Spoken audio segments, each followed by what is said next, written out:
हो खताय बेर जन कुबेर करी दर्शन दी दीनानाथ।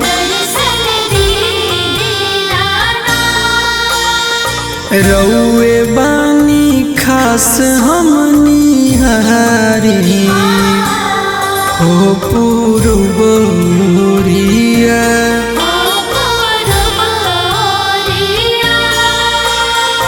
तनी सा देखाई के ललैया बरती के आसारा पुराई।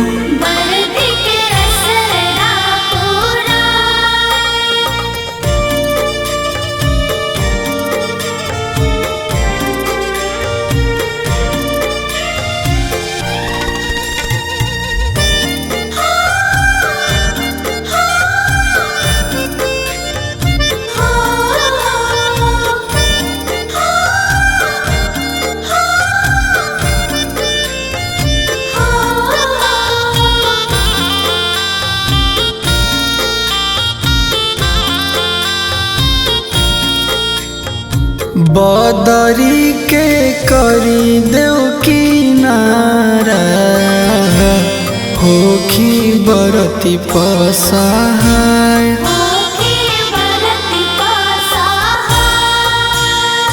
रोवतावे गोदी के बलकवा और अगली गोसाई।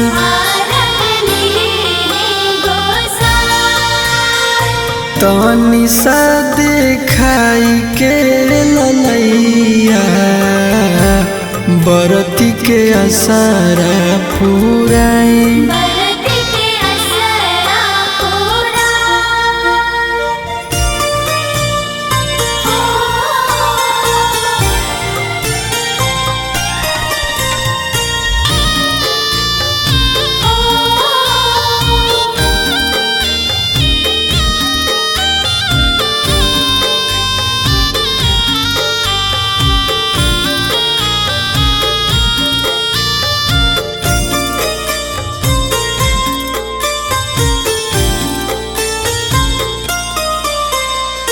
ठाकुर सुधीर मोर सजनवा लावे अरज हर साल।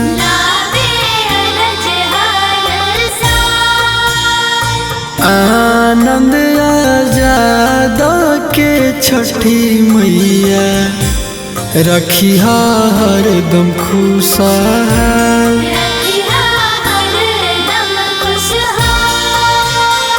तनी सा देखाई के ललैया बरती के आसारा पुराई।